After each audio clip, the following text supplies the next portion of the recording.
Welcome to Holt Arena for tonight's exciting matchup between the Firth Cougars and the Aberdeen Tigers in state playoffs here in Southeast Idaho. We apologize for the late start. Been just a little bit of technical difficulties. My name is Tim Belknap. I'll be here with you for the play-by-play as we've opened up the game already. 5 minutes and 53 seconds left in the first quarter as Aberdeen took the ball to begin the game and went 3 and out.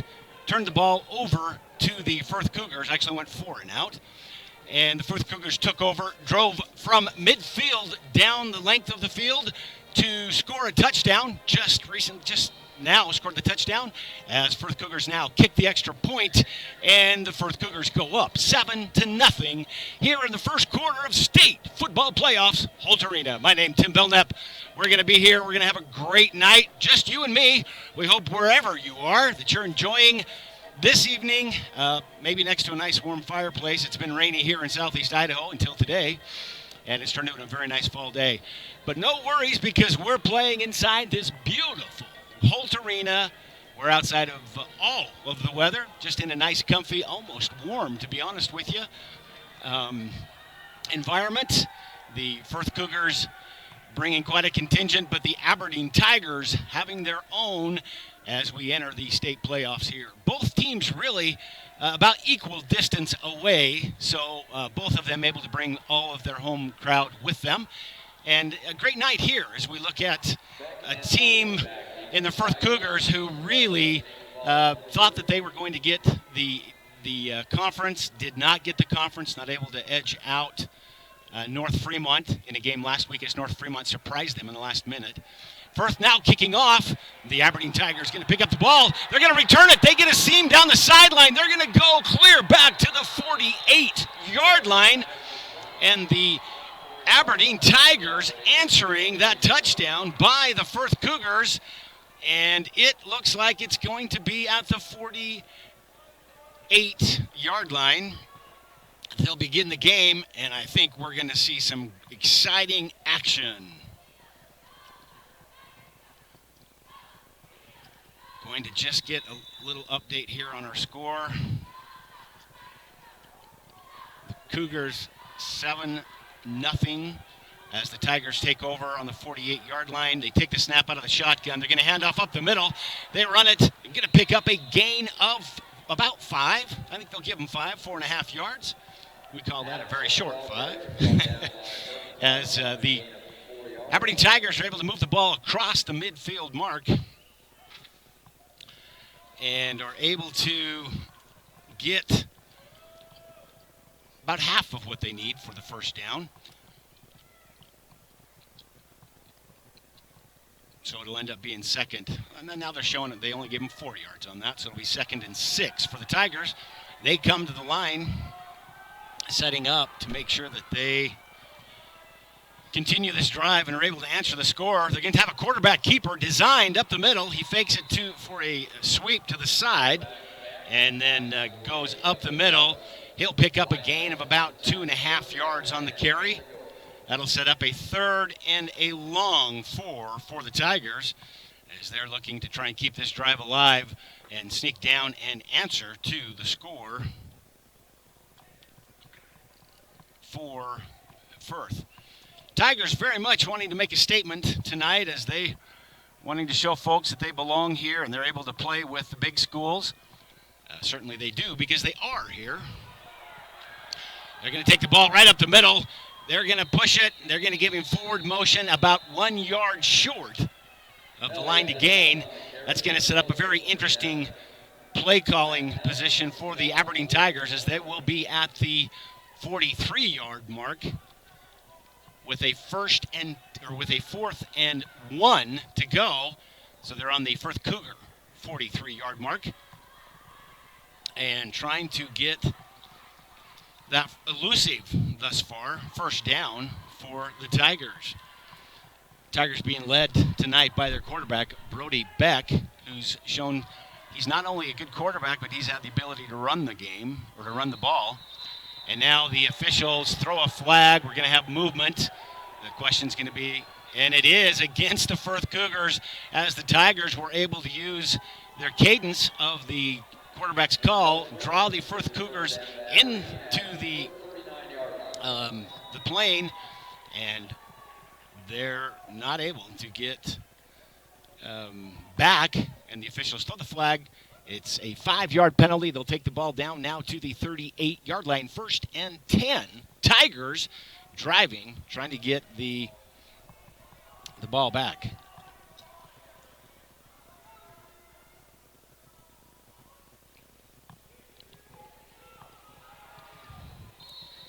They take the ball up the middle. Apologize. Trying to get the score updated here, folks, and thus far it's not working. So trying to get that corrected for you, as the Firth Cougars do lead by a score of 7-0 here with just under 3 minutes in the game. The Aberdeen Tigers took that play up the middle, again a quarterback keeper, and picked up 3 yards on the carry. The running game working well for the Tigers. They're just playing what I love to call smash mouth as they take it up the middle.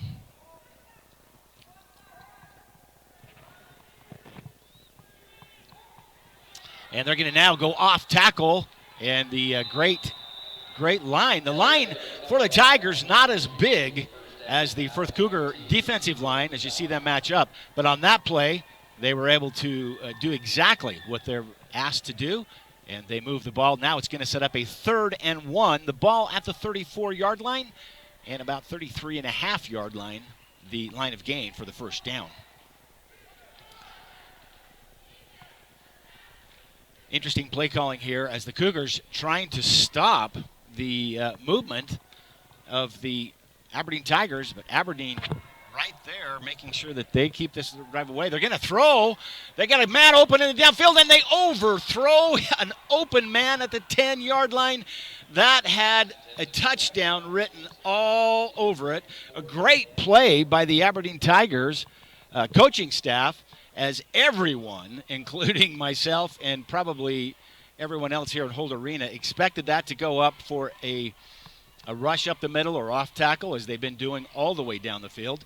They, not Jensen, but Beck drops back out of the shotgun position. He throws to a wide open receiver at the 10-yard line and just led his receiver about 3 yards too much. So it'll be 4th and 1. They are now going to take it up the middle, as Brody will again take that ball up the middle. They give him forward motion, so he will gain the needed yardage for the first down, but not much beyond that, as they're going to mark the ball at the 33-yard line. 1st and 10, Aberdeen Tigers. Interesting, as the Tigers not able to do anything in the first series to start the game, and the Firth Cougars capitalizing on that. Now the Tigers moving the ball. They take it, they snap direct to the quarterback. He takes it off tackle, and he's going to push forward to the 21-yard line. Nice gain on the play. Excellent play from what we now the 22. Excuse me. They mark it back where his knee went down, but the quarterback position also doubling as the running back position tonight, as Beck certainly showing that he's doing both here tonight.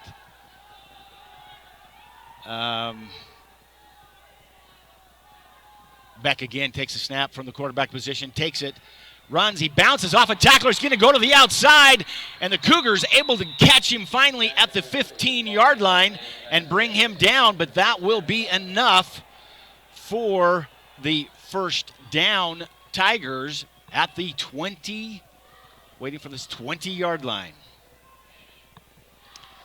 It's an exciting game, as the Tigers moving the ball now, just as the Cougars did to start. Everyone thinking that the Cougars had an advantage in tonight's opening round of the playoffs, but the Tigers showing them that is not the case. They are going to make sure that they compete, and now a timeout on the field is called as they go into play. In the red zone here inside, looks like we're going to run out of time. Not a timeout. We run out, and the score at the end of one quarter of play. That was the fastest quarter ever. I know we only got 7-8 minutes of that here live, but that was quick as we're trying to keep up with everything. But the end of one quarter play, the score, the Firth Cougars 7, the Aberdeen Tigers 0, but the Tigers pushing the ball down in the red zone and looking to score as they move that ball all the way down. They took the kickoff return from the 15-yard line, brought the ball out to almost midfield. He's brought out to the 48 on a great return, and then were able to just consistently and persistently, as they say, move that ball. And they are now setting up. They'll open up the second quarter with the ball at the 15-yard line. So starting up the second quarter, it's anybody's ball game here. And we are seeing that.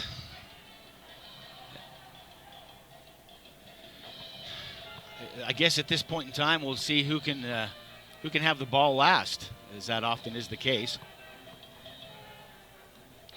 Certainly both teams, as they entered the Holt Arena this evening, we had a late start mainly because the ISU football team kept the field and wouldn't let anyone, no one but the teams, into the Holt Arena until after the ISU team cleared, which was way past the 5:30 mark, so tough setting up. All right, the Tigers going to take the ball, go off tackle as their running back, number 19, Hyatt Beck. This is a Beck game. He just keeps pushing. His teammates hit the back of the tackle as the 4 Firth Cougars trying to bring Beck down, and about 3 Tigers just plow right into the pile and move the ball. That's going to be a first and goal from the 3-yard line for the Tigers, as the Tigers now poised to try and strike and answer the scoring drive by the Firth Cougars. 7-0 Firth Cougars, but the Tigers now on the 3-yard line. First and goal. They'll have 4 shots to take it into the end zone. They're going to set up in the shotgun. Beck's going to take that ball up the middle himself. He'll get 2 yards out of the play, but a flag comes flying in. More likely than not, that's going to end up being a holding penalty. And that is exactly what they indicate, a holding penalty against the Tigers. Not what they wanted to have here in this start of the game,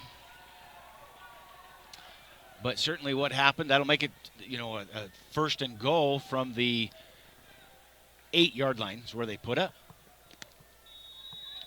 And we'll see if the Aberdeen Tigers now from the 8-yard line with a first and goal as they repeat that down after the penalty. It'll be very interesting to see if they are able to answer. So they'll line up out of the shotgun. Beck's going to take it from the quarterback position. He hits the hole off the right tackle, and he'll take the ball down to the 7. They had the ball at the 14-yard line. They will take it down to the 7. My apologies, reading the field wrong. Barber and Nelson combined on that stop. Second and goal for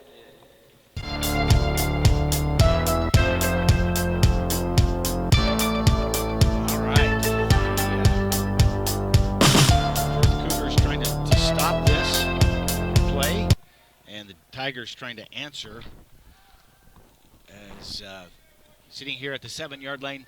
Aberdeen takes a snap. They hand it off again, off tackle. They're going to plow down almost to where they were before the penalty. So they'll be at the 3-yard line, and it'll set up a 3rd and 3 for the score. Be interesting to see if they are able to answer. First time we thought they had it in, they actually ended up with a penalty, brought the ball out past the 15-yard line, and now they're running with a great offense. They've seemed like they've figured out what's working, at least thus far, and are able to capitalize on that. As that from the 3, it's a 3rd down, 3rd and goal. Beck's going to call from the shotgun, has a man in motion, and I think he was going to be in motion too quickly, and that is indeed what the officials indicate. Illegal motion. So the second time this series that the Tigers poised to make a score, and errors, penalties, cost them. They'll mark off 5 yards. That's going to put the ball back at the 8-yard line. And it is the 8. I verified that this time. And they'll try to go on a 3rd and 8 instead of a 3rd and 3. That's costly. Twice that they really should have had that ball punched in and have not been able to do so. We'll see if they're able to do so. I get really in 2-down territory, unless they've got a great kicker. That is more likely than not what they'll do. They're going to take the ball. They'll go up the middle, get the ball down to the 6-yard line. Not anywhere close to where they wanted to be. So it's going to set up a 4th down. I see no indication of a kicking team coming in. So they will try to punch that in here with 8 minutes and 45 seconds and counting. They are going to try and get their score and get this game evened up. And, of course, the Firth Cougars wanting to make sure that that does not happen.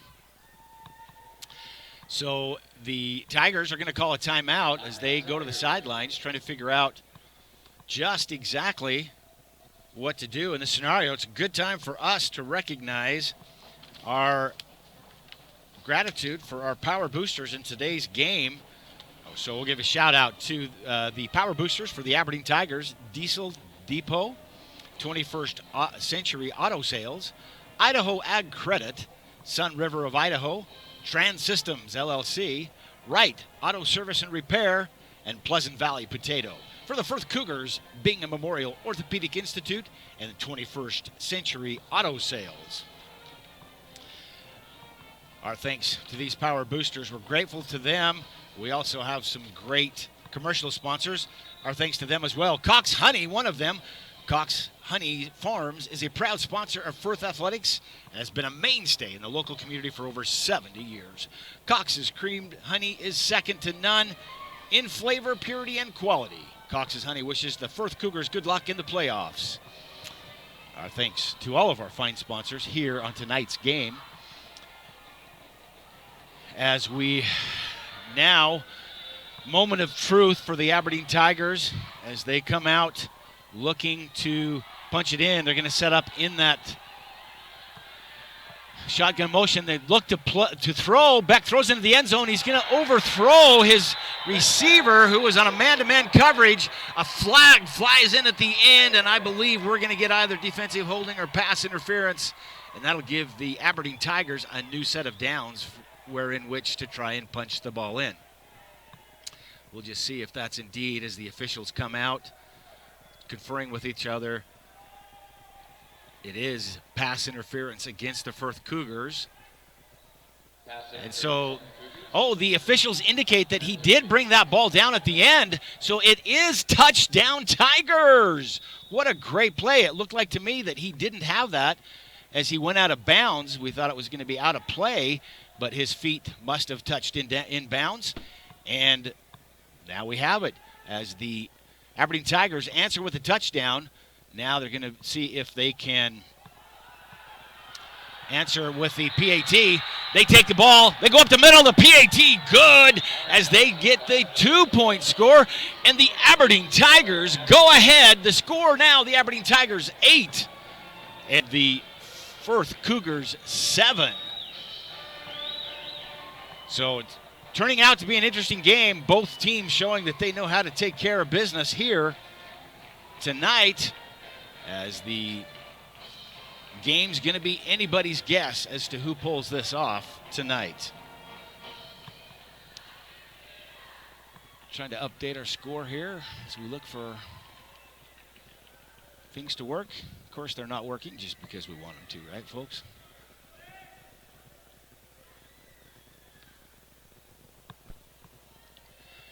Timeout. We'll recognize some of our additional sponsors. Our thanks to River Valley Dental. Dr. Hansen at River Valley Dental in Shelley has been serving the patients for over 24 years. Dr. Hansen is happy to welcome Dr. Tanner Hyam to the practice, and they're eager to serve you. The highly trained team at River Valley Dental works together to provide you with courteous and professional dental care in the most comfortable environment possible. They offer personalized treatments that will help you make an informed decision about your oral health. Dr. Hansen and Dr. Hyam at River Valley Dental are proud to support the Firth Cougars in tonight's playoffs. Also, Adrenaline Performance. Since 2008, Adrenaline Performance in Shelley has been the place to go for all your automotive needs. They offer a full-service mechanic shop with the best customer service you can find. Everyone at Adrenaline Performance wishes the Firth Cougars good luck in today's games. All right, the score now, the Aberdeen Tigers 8, the Firth Cougars 7, as the Tigers do the 2-point play and pull ahead of the Firth Cougars in an exciting matchup here at Holt Arena. Tigers now with a squib kick. They're going to kick it back. It gets a great Aberdeen roll. Goes back to the 8-yard line. The Cougars pick it up. They're going to bring it out to the 22-yard line where he's brought down. An interesting tackle as the Tigers grabbed him and kind of rolled. He rolled on top of him and then popped up and started running again, trying to say, hey, I'm not down. And the officials say, no, you were down. Forward motion stopped. But certainly something you see often in the college ranks as they keep going oftentimes.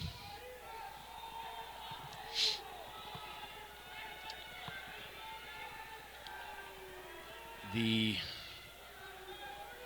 Cougars take over the ball at the 22-yard line. They're going to hand it off up the middle. Now he bounces to the side, tries to hit a seam, but he's brought down. It's going to be a 1-yard loss as Aberdeen is there and takes that, what looked like to be a great outside kick, and takes him down. The defensive tackle just read that play perfectly and make sure that Cougars are stopped. So the Cougars a little bit shell-shocked right now as they did not think that the Tigers would be able to move that ball as well as they did. They have. And now the Cougars drop back. They're going to throw. They make a great throw and catch down at the 31-yard line. That's going to be about 1.5 yards short of the first down mark. So with 7 minutes to 30 seconds and counting here till halftime, the score 8 Aberdeen, 7 Firth, and an exciting state playoff. We are trying to get I'm getting some help on running solo tonight. Very grateful for the crew and team behind the scenes at Idaho Sports as they're working feverishly trying to get our scoreboard to update as it should. The score is 8-7. Cougars take the ball. They're going to go up the middle, but a flag flies. The officials are going to come out and say it's an illegal shift on the offense. So, again, Firth Cougars in what should have been a 1st and 10 are going to be moved back, move the ball back to the 25-yard line. That's going to set up 3rd and 6. So not the play that they wanted to have, unfortunately. And so they'll call a timeout, give us another opportunity to continue recognizing all of our sponsors. So grateful for these sponsors. They're able to bring us tonight's broadcast, albeit only audio. Exciting action here, folks. Hopefully you're enjoying what you're able to hear and visualize as these two great teams playing for their viability in the state playoff categories.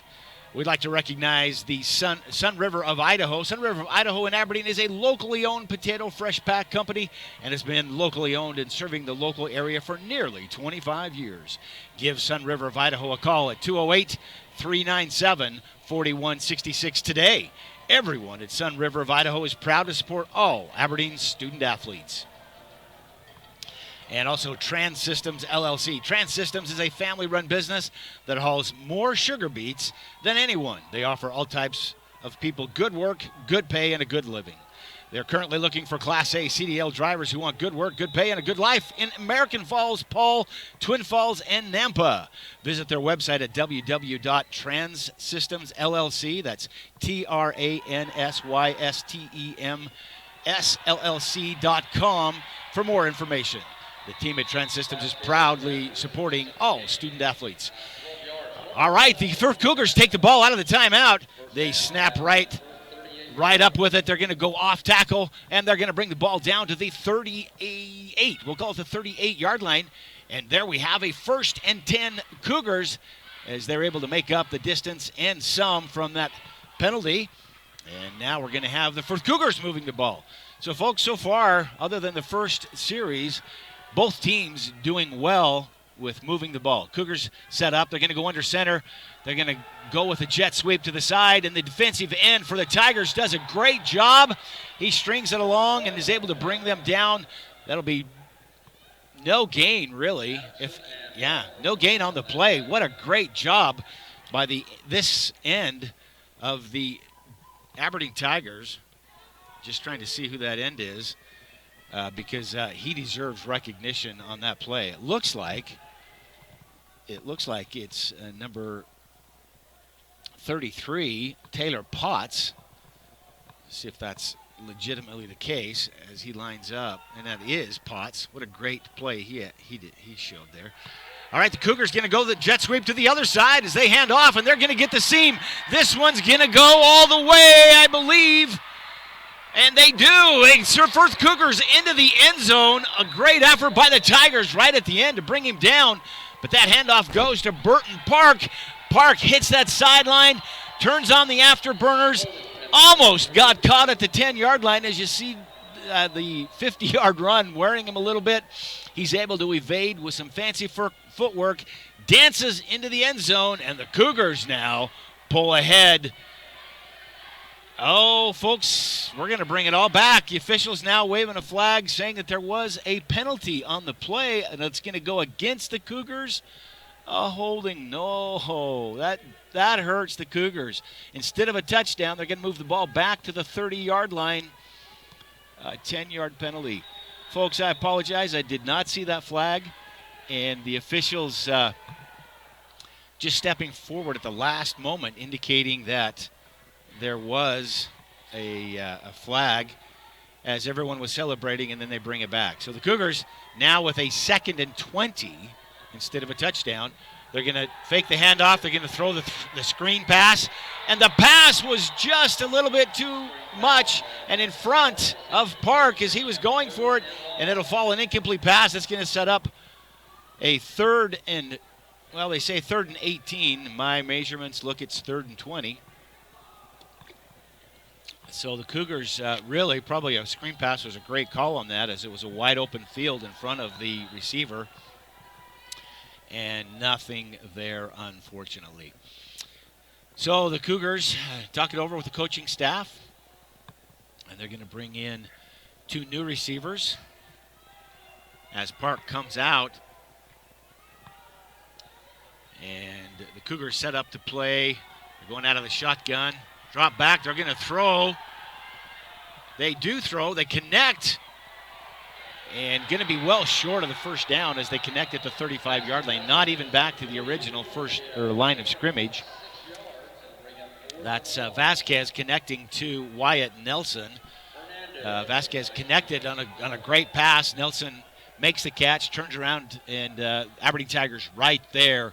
So not enough. It's going to set up a 4th and 13, and the Cougars now with no option deep in their own side of the field will have to punt. They take the snap. The punter makes the kick. It's a high and not a good kick as it wobbles and is going to roll. It does get a Firth roll, but it's going to jump out of bounds at the Tiger 42-yard line. Great field position for the Tigers now as they are able to capitalize with a great defensive stand. The Cougars having to kick the ball away. And the Tigers now will be able to look and watch and see if they're able to capitalize on that huge mistake by the Firth Cougars in taking, instead of a touchdown, taking a penalty for 10 yards, put them deep in their own territory. Tigers move to the line of scrimmage. They'll go out of the shotgun again. Beck looking at both receivers, calls an audible. Man in motion. He's going to hand off to that motion man, and he'll go off tackle. He'll pick up maybe a yard as the Firth Cougars read that well. The defensive tackle for the Cougars right there in the hole. They do give him 1 yard on the play. The Firth Cougars, many players, just because of the size of the school, going both ways for both teams. Firth Cougars, I think I counted 6 players who were playing both offense and defense, including their quarterback. You have to worry a little bit about fatigue when that's the case. But having called the Firth Cougars many times over the years, these boys are conditioned. They know how to make it work. Aberdeen now out of the shotgun. Man in motion again. They're going to fake it to the man in motion and go up the gut in what has really been their smash mouth offense thus far. They'll take it down for a gain of about 6 on the play as the Cougars collapse on that, able to bring down their running back. What a great offense. You know, the Tigers really, looks like they give them 5 yards on the play, so it'll be 3rd and 4 for the Tigers. The Tigers moving it up the middle really well. They're going to go out of the shotgun again. Man in motion. They're going to hand it off at the middle. The Cougars read it well. They're going to meet him in the backfield. It'll be a loss of 4 on the play. A blitz going in, trying to get the motion.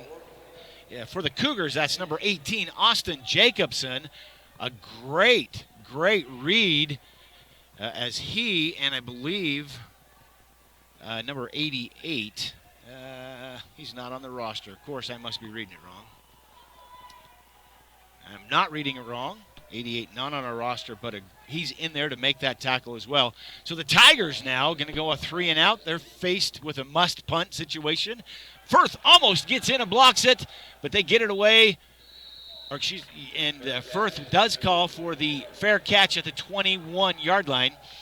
So the Tigers not able to capitalize on that great field position that they had as they just went 3 and out. The Cougars standing defensively quite well, and now the Cougars. Too many mountain lions here tonight for us. The Mountain Lion Firth Cougars or the Bengal Tiger, Aberdeen Tigers, going at each other. Firth is going to line up at the 21. Out of the shotgun, Vasquez calls for the snap. He's going to handle off. There's a fumble on the play.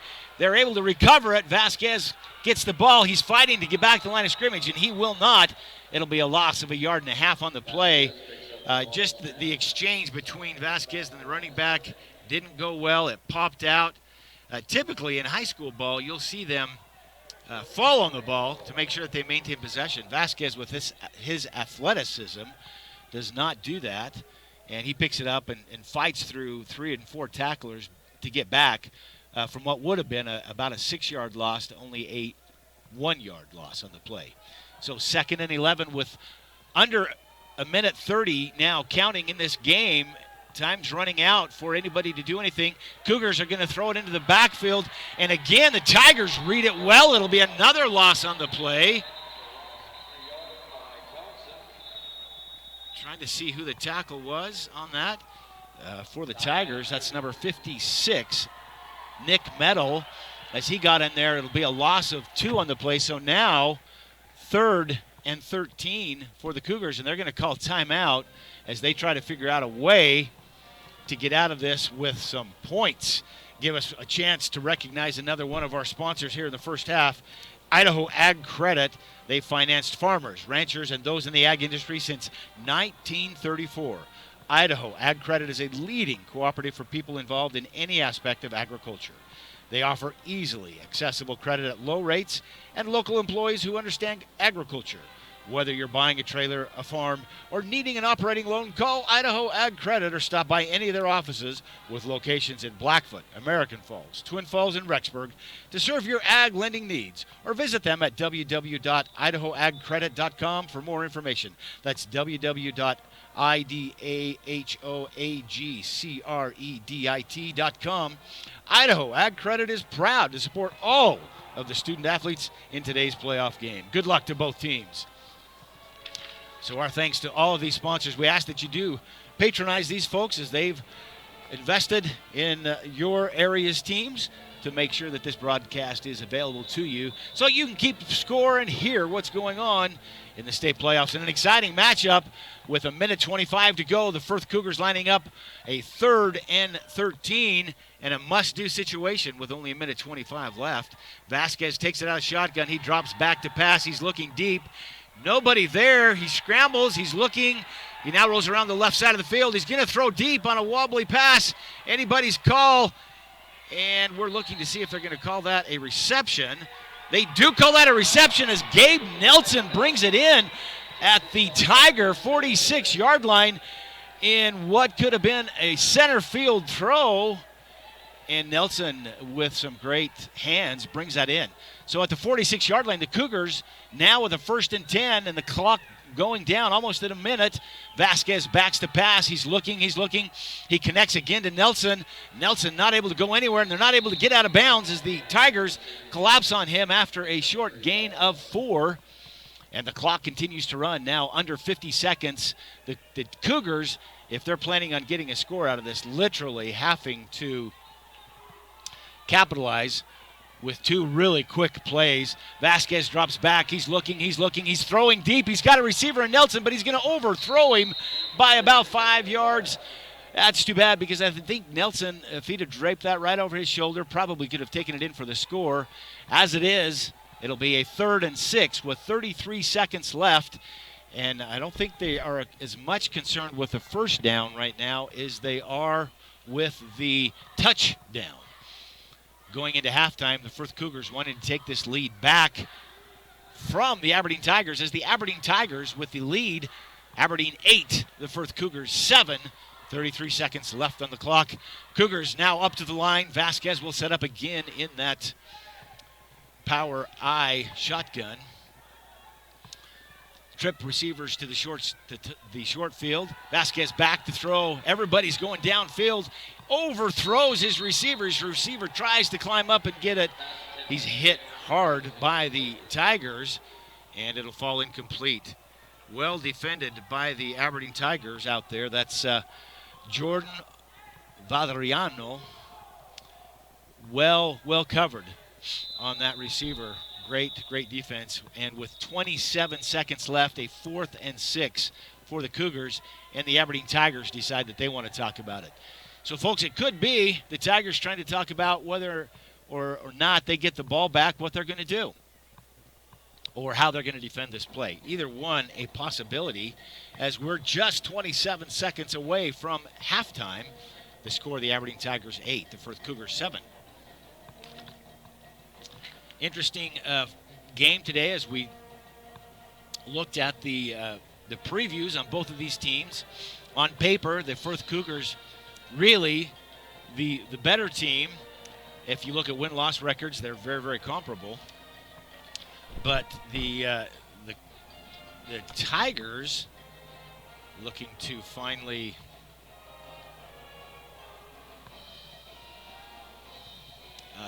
sorry, folks, getting some messages from the production team for us. We appreciate all they're doing to help keep these scores updated. The Firth Cougars looking to they played closer to West Side and to North Fremont. North Fremont last week's game was a 1-point loss, and really at the last second. And West Side blowing out Aberdeen. So we kind of thought that Aberdeen would maybe not play as well, and we were wrong here as they're playing very well. Okay, Firth takes the snap. They back to pass, a long pass. They connect over the middle. They'll get a first down, but they will not get into the end zone. So with 19 seconds left, they get a first down. Now a flag has been tossed. It's going to be a roughing the passer penalty against Aberdeen. Oh, and the official calls it a possible targeting penalty. We'll see if they're going to review that or if they eject a player for a targeting call in Idaho Activities Association sports. They do eject a player if they feel it's warranted. They're marking off the yardage. It's going to put the ball a 1st and 10 down at close to the 15-yard line, I think, and it is at the 15-yard line. So the Cougars bailed out by that penalty. I'm sure Vasquez doesn't feel like it's a bailout. But from the 15, 18 seconds now and counting, they take the ball and they spike it to give them time. So they now have 15 seconds left on the clock and time to design a play that is very doable for the Firth Cougars at the 15-yard line. Folks, this is an exciting matchup. It's everything you want it to be in high school sports, playoffs anyway. Anybody's game, any night, and tonight certainly a tale of two teams trying to show that they need to advance, and they have every right to advance. Thus far, the Tigers with the 1-point advantage, 15 seconds left to go in the half. Cougars now go up to the line again out of the shotgun. They take the snap. Vasquez back. He's looking. Nobody there. The pocket's going to collapse. He takes the ball. He goes up the middle. He tries to get into the end zone. He's stopped a yard short. 7 seconds left. He gets the first down. But it's going to be very interesting what is going to happen. They do mark it at the 1 yard line. The Cougars call a timeout. And folks, with 7 seconds left, the Firth Cougars, the opportunity to take it in for a score going into halftime. That's what you want going into halftime. Gets the momentum. The Aberdeen Tigers wanting to get the momentum by stopping the scoring attempt. With 1 yard mark, the Tigers, they'd take it up the middle because that has been working for them. The Cougars been running a lot of off-tackle plays, not as much up the middle, so it'll be interesting to see if they try to go up the middle on a quarterback keeper perhaps and get that score as we look to get the momentum, the word I'm looking for. Folks, when you're on the play calling and you're by yourself, oftentimes it is difficult to remember just simple words as you're trying to figure out what teams are going to do. The Tigers been very much in this game, showing some great offense and some great defense. Right now, needing to show some spectacular defense. The great John Balgini just passing by said, "Hi, Mom." All right, the Cougars take it. They're going to go off the left side of the field and get into the end zone. Touchdown, Cougars! And with 3 seconds left, the Cougars pull back the lead from that play as Sam Park takes that into the end zone, and we're going to get 6 points for the Cougars and the opportunity with 3 seconds left to determine whether they're going to kick and keep it 14, just go for the 1 extra point, or go for 2, which the Aberdeen Tigers did. And it looks like they're going to go for 2 as they line up with no kicking team on the field. Vasquez out of the shotgun, takes the snap. He's rolling around to the right side of the field looking for a receiver. He's got one, and they connect. The 2-point PAT good as Vasquez connects. Just trying to see who that is. It looks like it's Park. It is. That is Burton Park, not to be confused with Sam Park, who just made the touchdown. So for the Firth Cougars, the Park combination very much helping out here as the score now, the Firth Cougars 14, the Aberdeen Tigers 8, going in 3 seconds left in the game as they will have time for the Firth Cougars to kick off. It'll be interesting to see if the Tigers take the kickoff and just take a knee to give them one long shot, or if they'll just take the kickoff, get what they can on a run back, and go into halftime and try to recoup the lead. I corrected the score, folks. I said it was a 2-point PAT, and then I said it was 14. My apologies. The Firth Cougars are 15 because of the 2-point PAT, and the Aberdeen Tigers 8. So, folks, anybody's ball game tonight, or yeah, it is tonight, I guess in the early game. 2 games here at Old Arena tonight as the Firth Cougars and the Aberdeen Tigers taking the early game here, the 6 o'clock game for the playoffs. We'll have another game at 8:30, that one out of the 4A ranks, as the Skyline Grizzlies will take on the Lakeland Hawks. So a great night of football. We hope that you'll join us for both games as exciting action here on IdahoSports.com. Firth Cougars now line up. They're going to kick the ball. Looks like they're going to kick it on a squib kick, and it goes deeper than I think they intended. The Tigers are going to grab that. They'll pick it up, and that'll be the only play they get. As the clock runs out, the Tigers will be brought down at the 32-yard line.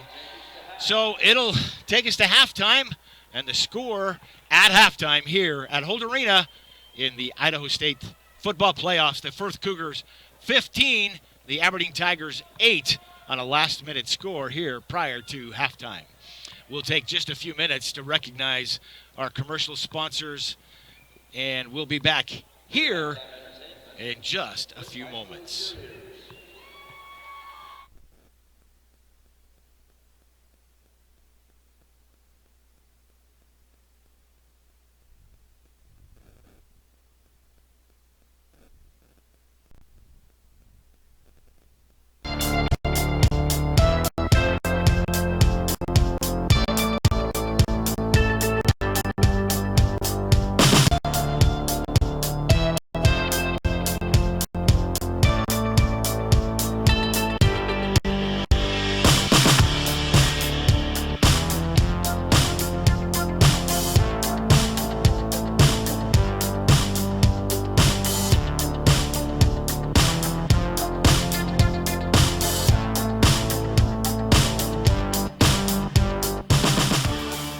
I can't believe we have to make this commercial. It's ridiculous. You'll think it's ridiculous too. Listen to this. This commercial is about, well, it's about parents being rude at high school athletic events.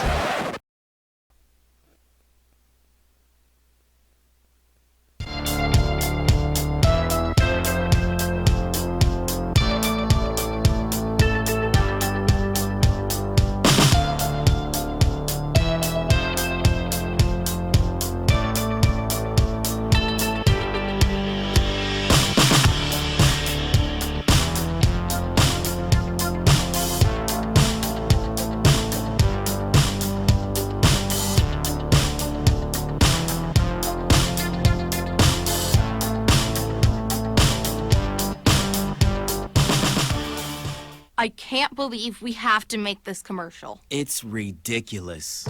You'll think it's ridiculous too. Listen to this. This commercial is about, well, it's about parents being rude at high school athletic events. Ridiculous, right? It gets worse.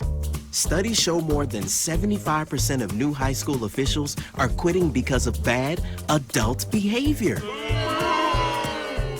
So now there's a shortage of refs here in Idaho, in almost all sports. No officials means no more games. Is that what you want for us? Come on, parents. It's time to grow up. Cheer for your team. Be proud of your children. But stop being so ridiculous. And don't make us run another commercial. Because we will. This message presented by the Idaho High School Activities Association and the Idaho Athletic Administrators Association, reminding you to always practice good sportsmanship. You've heard it before. There is no I in team, but there is an I in dairy. Dairy foods are a great source of protein, which is vital for helping rebuild and repair muscles after exercise. So your body can be at the top of its game at your next competition. So grab some milk, cheese, or yogurt after you work out, train, or play. Yes, it's true. There is no I in team, but there is an I in win. For more help finding your greatness, visit unbottled.com.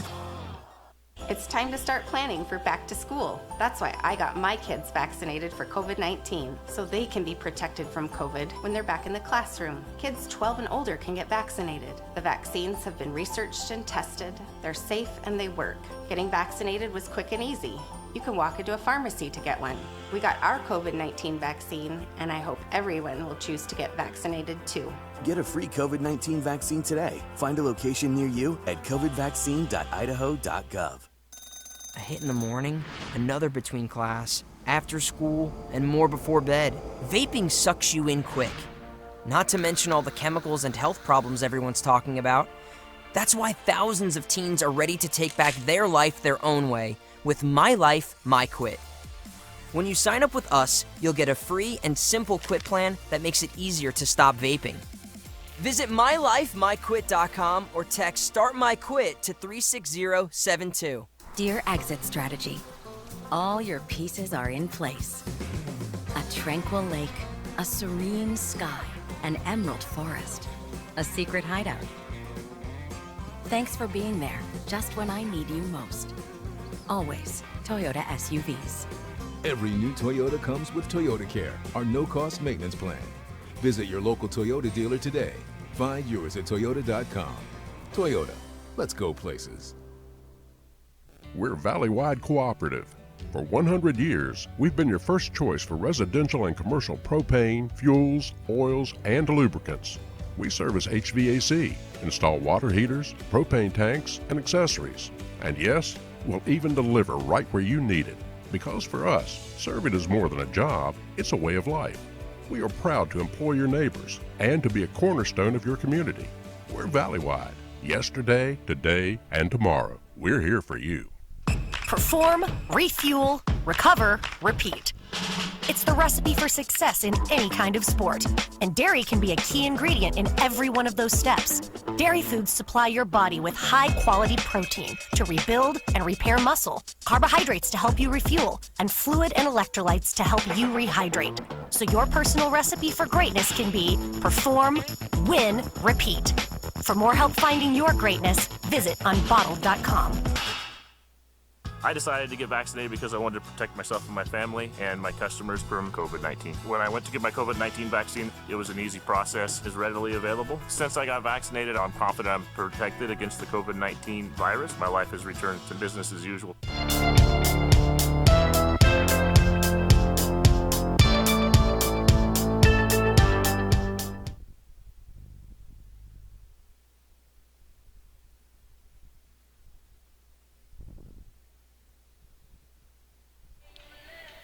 Welcome back to Holt Arena as we're here in the Idaho State playoffs, Southeast Idaho.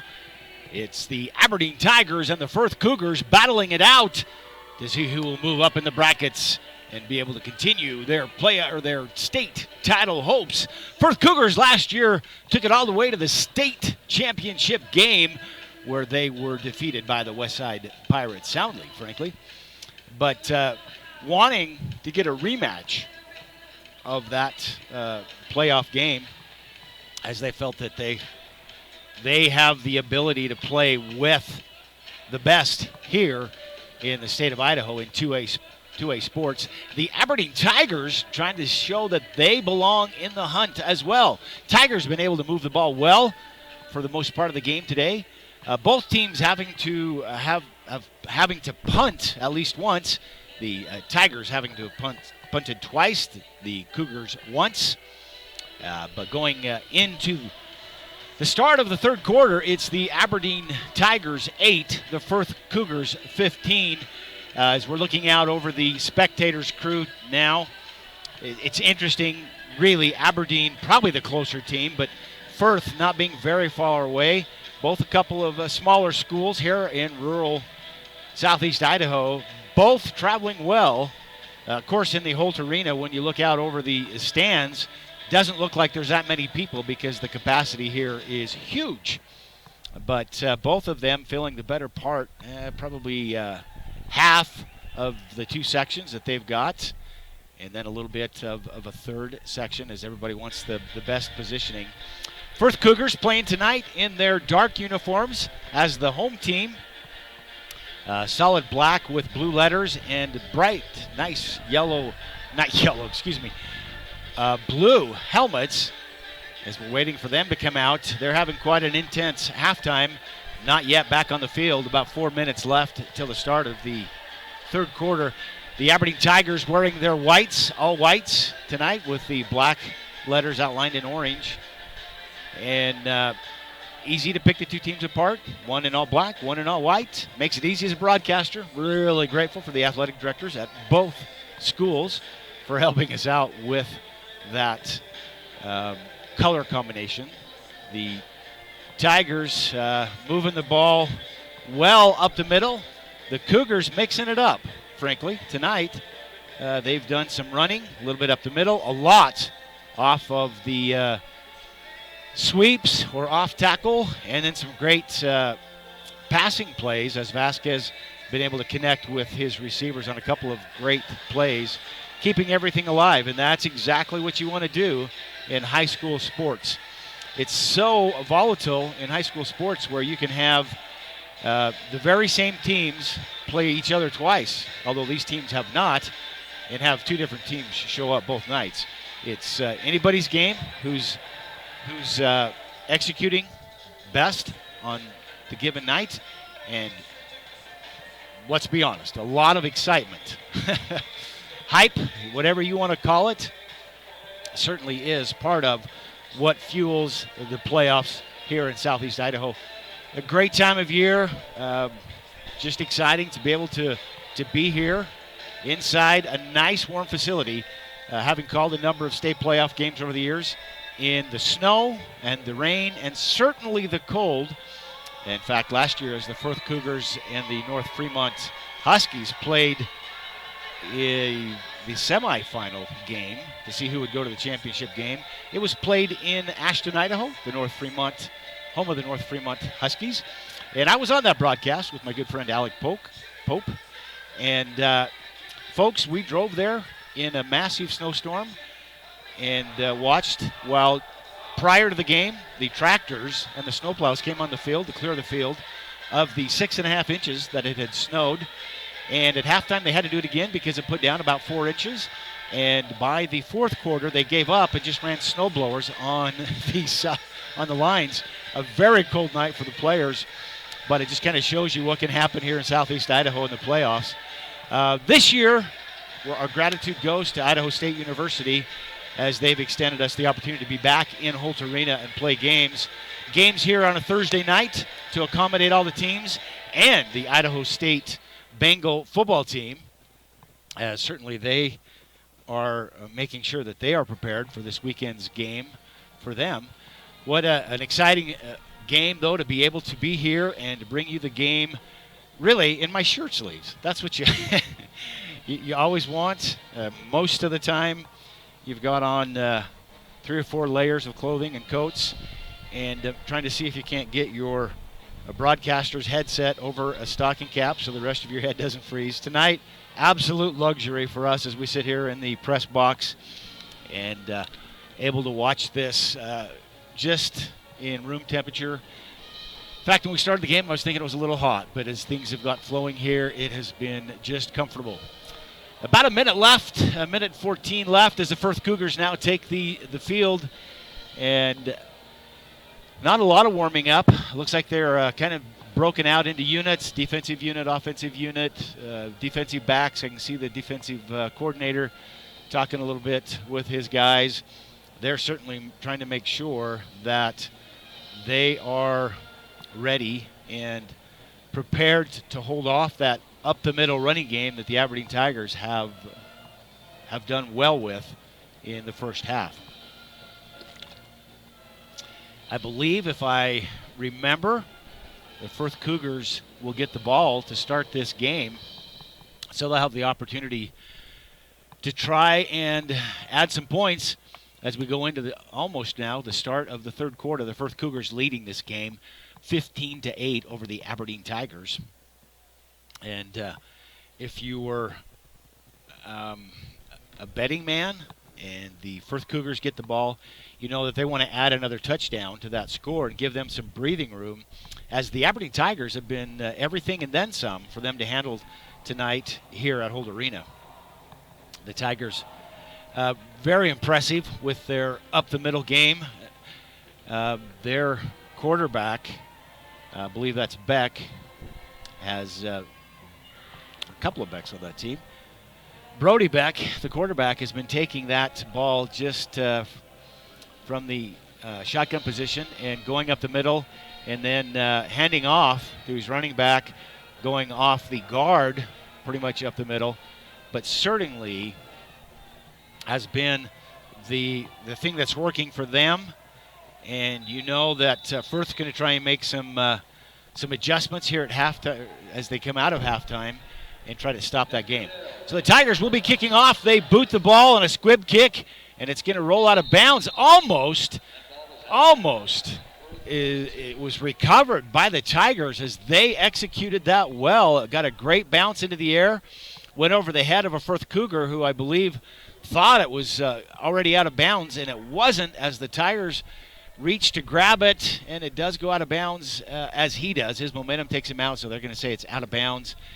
And they'll, as they do, because it went out of bounds on the kickoff, they'll say it's an illegal procedure call against the Tigers. They'll bring the ball out to the 47-yard line, and that will be first down.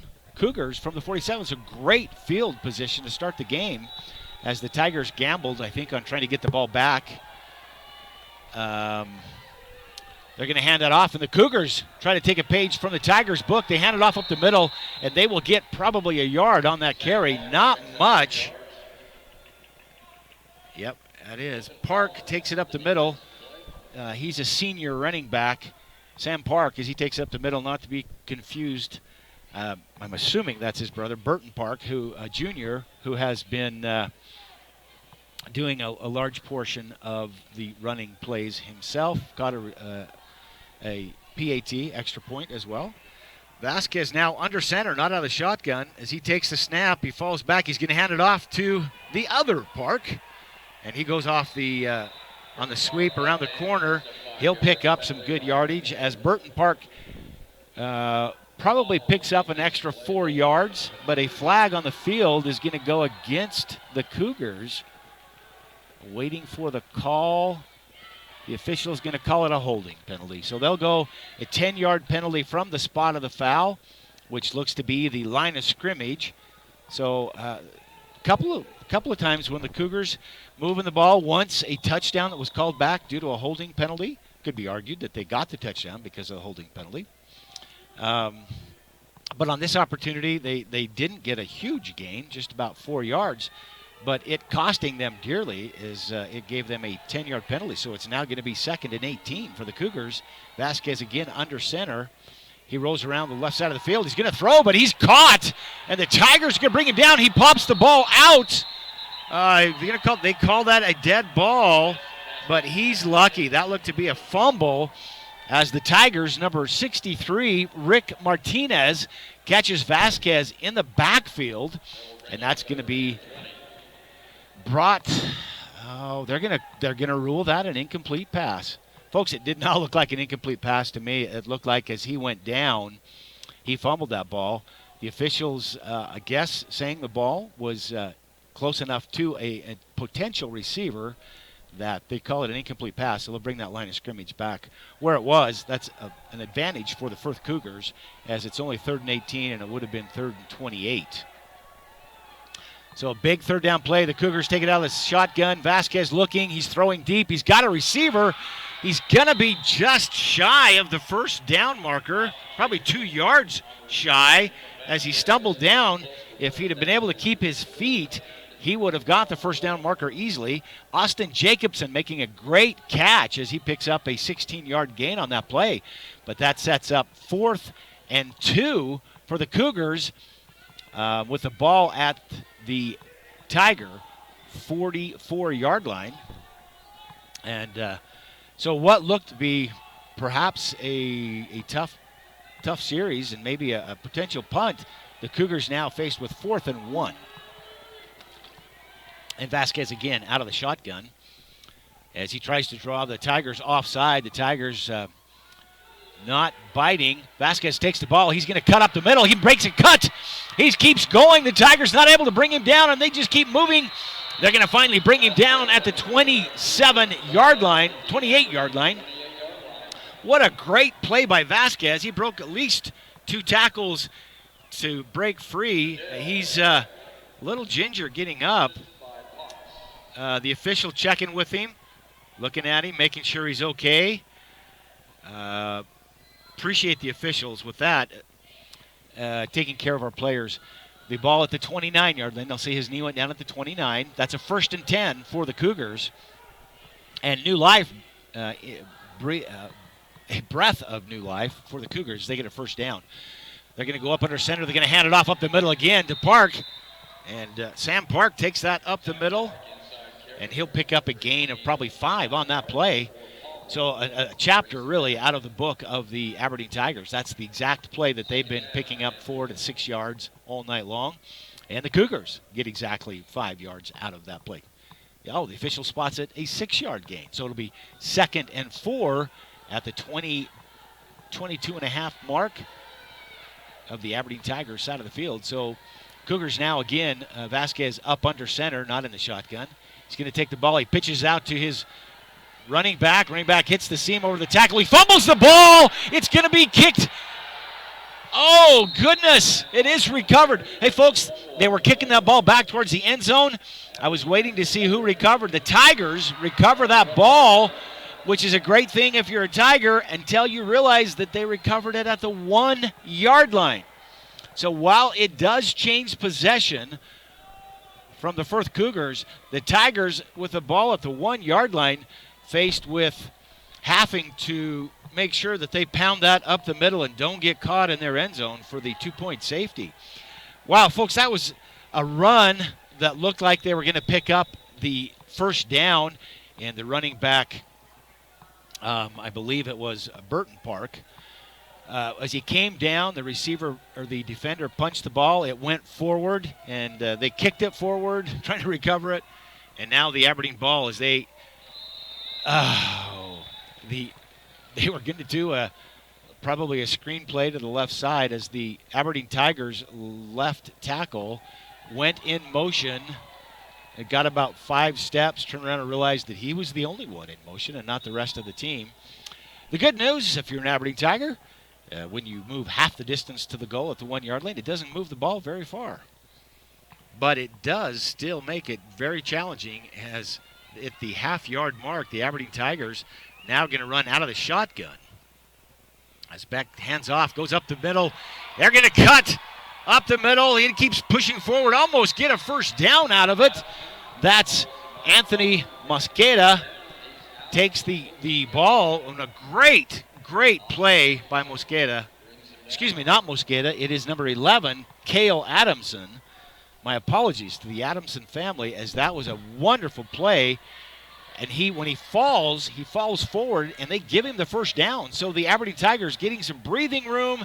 1st and 10 at the 14-yard mark.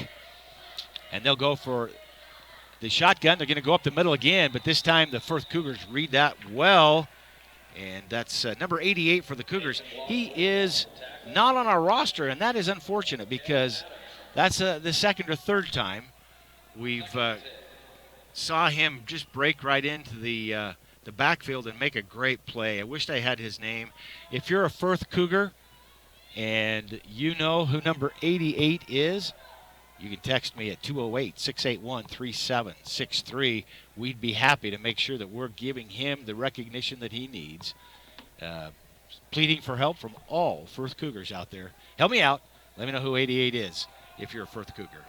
All right, the Tigers from the original line of scrimmage, 2nd and 10, going to go with the handoff up the middle. They're going to power forward for a gain of about 2. Not much there as the Firth defense just collapses. Again, number 88 leading the tacklers, but all 4 of the defensive linemen for the Cougars in on that tackle in a great defensive read of that middle. Probably the adjustment that the coach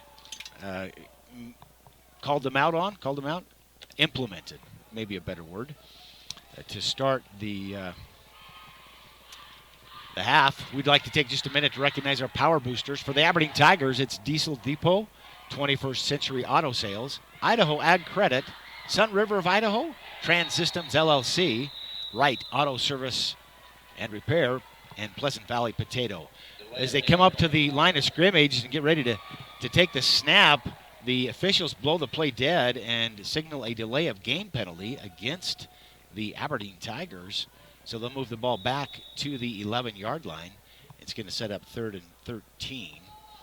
Also for the Firth Cougars, our power boosters, Bingham Memorial Orthopedic Institute and 21st Century Auto Sales. Our gratitude to our power boosters in tonight's game. Thanks to them, they help bring this game to you. Tigers going to take the ball. They fake the handoff. They go around the corner, and the quarterback fumbles the ball. It looks to be recovered by the Cougars, and it is recovered by the Cougars at the 15-yard mark. It'll be Cougars 1st and 10. So 2 fumbles in subsequent drives by both, one by the Firth Cougars and one by the Aberdeen Tigers. This one more fortuitous for the Firth Cougars, as they will have the ball at the Tigers' 15-yard mark, basically about where they fumbled the ball on the previous series of downs. So errors being prominent here in the start of the second half, as with 6 minutes and 18 seconds to go, it's the Firth Cougars leading the Aberdeen Tigers by a score of 15-8, and the Cougars with the ball at the Tiger 15. Cougars now go up under center. They're going to hand off up the middle, and the Tigers read that exceptional. They're going to be no gain on that play. That was number 7, Logan Palmer, who caught Jacobson, and that's going to give him a loss of 1. So 1.5, I'm going to call it. 2nd and 11.5. I know they don't call that in football in the halves, but certainly it's a half mark. And so the Cougars, thinking that they had the momentum, and the Tigers trying to make another defensive stand, as they've had several, And the Cougars now coming out of the huddle. They'll go to the line. Vasquez under center. Takes the snap. He's going to hand it off to Park. Park's going to go around the sweep around the end. And read well by the Tigers. That's number 28, Juan Hernandez. And Hernandez just doesn't let him get around him as he comes up from the linebacker position. Burton Park, the differentiation, is able to pick up a gain of about 3.5, so it'll set up a 3rd and 8 for the Cougars. Great play, though, by Hernandez as he read that and used some of his athleticism to bring Park down. Park not an easy man to tackle. So 3rd and 8 in motion. They're going to hand it off up the middle to Park. Park pounds his way and is brought down at the 10-yard line. Maybe they'll give him the 9. They do give him the 9, I think. Still going to set up a 4th down as he picks up probably a gain of 3 on that play.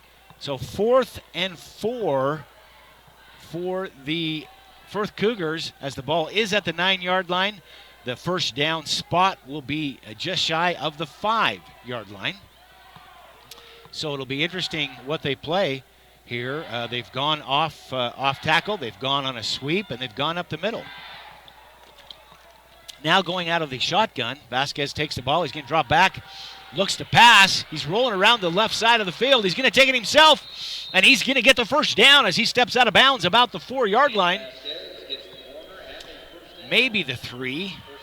I think they will give him the 3. What a great play by Vasquez as he takes that ball and rolls around the left side of the field or the top of the field as you look at it from my point of view. And an Aberdeen Tiger right on him, and Vasquez just uses his speed to pull away from what should have probably been a sack for a loss. Just eludes that. Great athleticism by Vasquez. Just impressive to see some of the things that he can do. So the Cougars now with a new set of downs come up to the line and don't like what they see, so they're going to call a timeout. Surprising with 4 minutes left in the first quarter, or the third quarter, my apologies. I guess they wanted to make sure that they punched it in right now on the first down and kind of strike without having to take the 4 downs that they easily could have here from the 3-yard mark of the Aberdeen Tigers. The Cougars over here to discuss probably this play and the next play if they don't get it in. So they look to score and look, frankly, to pull away with a 2-touchdown lead. Not at this point in time. The Firth Cougars 15, the Aberdeen Tigers 8. It was the Firth Cougars striking first in this game as they went up 7-0 after the Aberdeen Tigers went 4 and out, turned the ball over. Then the Aberdeen Tigers took the ball, marched all the way down the field, scored the touchdown, and then went for the 2-point PAT and went ahead 8-7.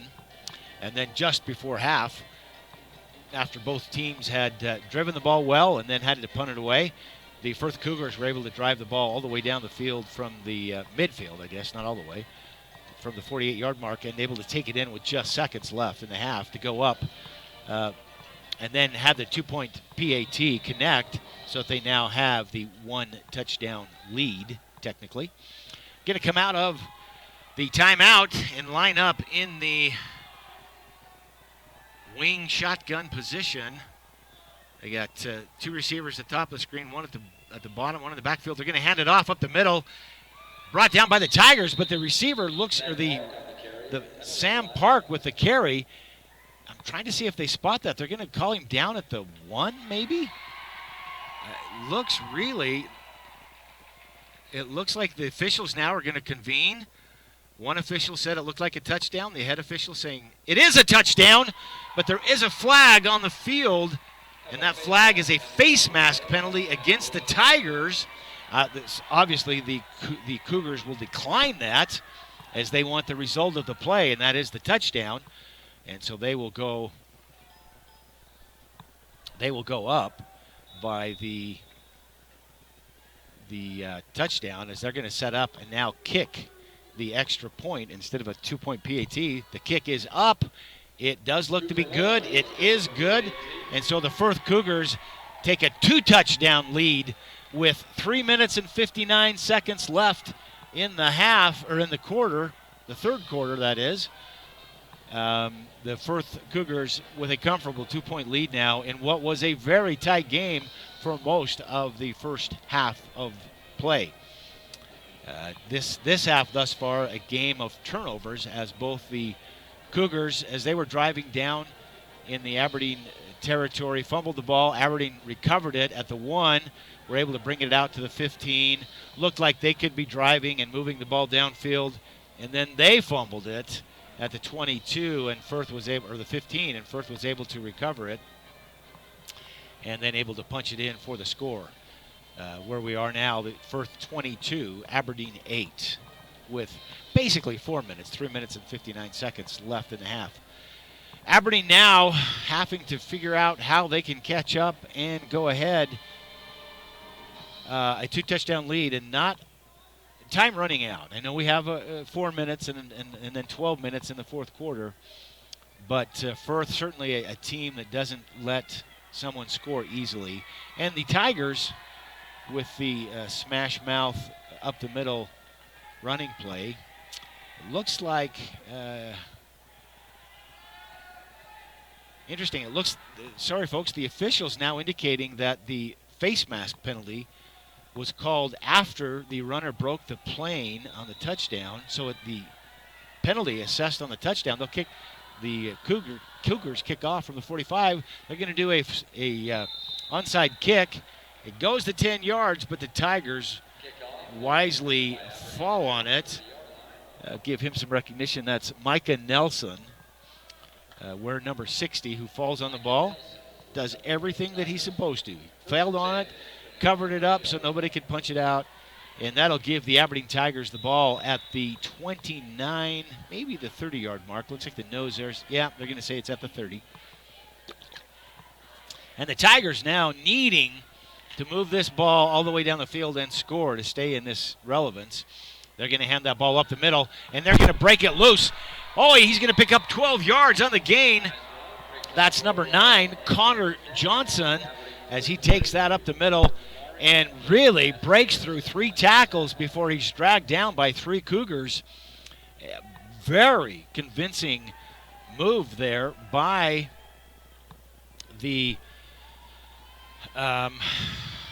Aberdeen Tigers as they line up now out of the shotgun again. Beck's going to hand it off again up the middle, again to Johnson. Connor Johnson not getting the same result as he picks up a yard, and the Firth Cougars collapse on that middle. And a great defensive stand there, as literally every Cougar on the defensive line collapsed, and I think 2 linebackers and a safety bring it in to make sure that hole is stopped.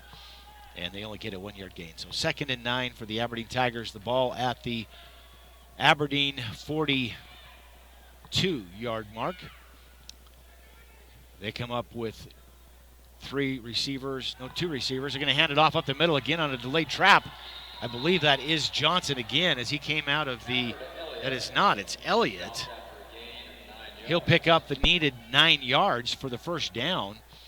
That was a great play by Elliott. Marshall Elliott takes that ball from a back position over behind the line of scrimmage, and he just comes through and takes it and hits the pocket up the middle, takes it at a slant, picks up the 9 yards.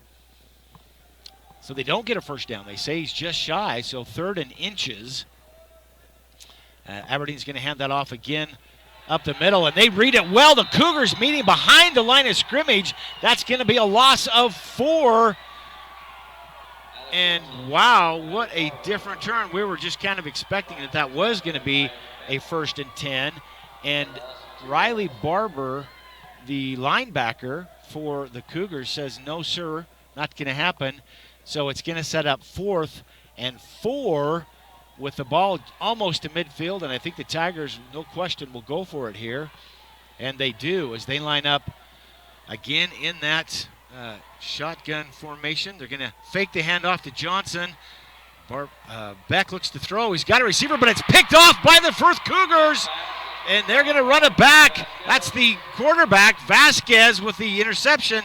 He brings it back to the 38-yard mark where he's brought down, but a flag does fly in the run back.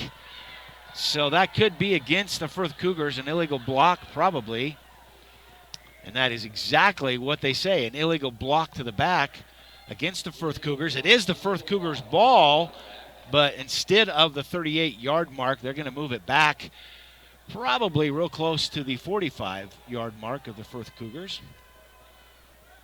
Waiting for the official to see where the spot is. It's going to be back farther than that even, as he says the foul occurred at the Aberdeen 48. So it'll put the ball at the Cougars' 42-yard mark, but still a 1st and 10 and a fresh set of downs as the Cougars looking to open this game up and make it comfortable if they can get another score here with 1:27 left in the third quarter. They're going to take the ball, hand it off, go off tackle as Burton Park takes that ball. He's going to be brought down by Johnson, but not before he picks up the first down and gets it down to the 44-yard mark. And a 1st and 10 for the Firth Cougars as the Cougars figuring out how to move that ball effectively on the ground. They've been taking it off tackle, sweep, up the middle, passing game a little bit, but both teams moving the ball on the ground here. Vasquez will go into the shotgun now. He's going to hand it off again to Park up the middle. Park breaks it open. He's going to go along the sideline. He looks at he might go all the way. He does not, but just short as he's pushed out of bounds by Johnson at the 2-yard mark. Almost another score for the Cougars, but it does give them a 1st and goal. Looking to see if they mark it at the 2 or the 3. They mark it at the 2. So from the 2-yard mark, the Cougars a fresh set of downs and the opportunity to open this game up. 50 seconds left in the third quarter. The Firth Cougars 22, the Aberdeen Tigers 8, and the Cougars deep in the red zone, threatening to pick up the score here in the end of the third quarter. Vasquez now under center. He's going to give the ball to to Park. That's Sam Park. Park goes into the end zone. Touchdown, Cougars. And now things really changing here as the Cougars picking up a comfortable lead as they go up 28-8, a 20-point lead, and they'll set up for a PAT, a kick. They will not go for it, for a 2-point PAT, 47 seconds left as they just ate up time and yardage. Cougars with a kick. It's up, and it's good. So now they'll go up by over a 3-touchdown score, 29-8. So 21 points on the unanswered points, really. I guess 14 unanswered. Here at Holt Arena, as we're just in the final seconds of the third quarter, Cougars finding at halftime the magic that's helped them score twice now. Coming into the second half, of course, they went ahead and scored on a play at the final seconds of the second half, and it looked like really for most of the first half this could be any team's game, as it was an Aberdeen Tiger 8-7 lead over the Firth Cougars until that drive with just seconds left in the second quarter. And not the case in the second half, as here in the third quarter, as the Cougars have had 2 quick scores in the score now. The Firth Cougars 29, the Aberdeen Tigers 8. The Tigers fumbling once, intercepted once, and you know that they're getting a little desperate now as they're trying to figure out a way to move that ball without having to give up a big play in the air, which hasn't worked well for them tonight. Most of the play has been on the ground. All right, the Cougars are going to kick off. The Tigers look for an onside kick. It goes for a squib kick, and it looks like Johnson's going to take that. No, that is not Johnson. That is Elliott. As Elliott takes the ball Looks like he was trying to get a seam, but he's hit hard at the 32-yard mark. And going to come down the own Aberdeen, they're going to say 34, now 35-yard mark. So I called that one wrong. But that'll be a 1st and 10 from their own 35 for the Aberdeen Tigers. The Tigers needing to move this ball now with 42 seconds left in the third quarter. Move it, and frankly, move it quickly as they find a way to try and get their offense moving and scoring against what has turned into a powerhouse Firth offense. They're going to hand it off up the middle, which has worked for them. They're going to do exactly what they've done all game. It's going to pick up a gain of 7 on the play as they give it to Cale Adamson. Adamson, both of the running backs, everyone who's touched the ball almost, it seems, for the Aberdeen Tigers knows how to push that ball up the middle. And I think they're trying to make sure that they don't fumble, because I watched as Adamson had both arms over that ball, making sure not to fumble. So it'll set up 2nd and 3 for the Tigers. Out of the shotgun, they again hand it off.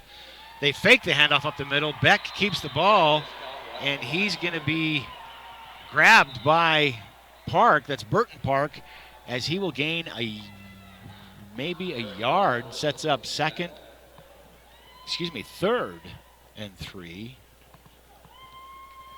The down markers showing 3rd and 3. The scoreboard showing 3rd and 2. I'm going to go with the down markers.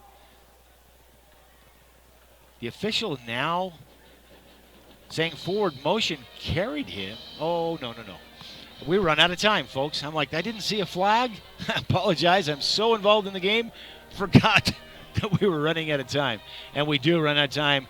3 quarters of action under our belt here at Holt Arena. The score, the Firth Cougars 29, the Aberdeen Tigers 8. Take just a moment to recognize our commercial sponsors. Cox Honey Farm is a proud sponsor of Firth Athletics and has been a mainstay in the local community for over 70 years. Cox's creamed honey is second to none in flavor, purity, and quality. Cox's Honey wishes the Firth Cougars good luck in the playoffs. Also, River Valley Dental. Dr. Hansen at River Valley Dental in Shelley been welcoming patients for over 24 years. Dr. Hansen is happy to welcome Dr. Tanner Hyam to the practice and say they're eager to serve you. The highly trained team at River Valley Dental works together to provide you with courteous and professional dental care in the most comfortable environment possible. They offer personalized dental care in the most comfortable environment possible. They offer personalized treatments that will also help you make an informed decision about your oral health. Dr. Hansen and Dr. Hyam at River Valley Dental are proud to support Firth Athletics in this playoff.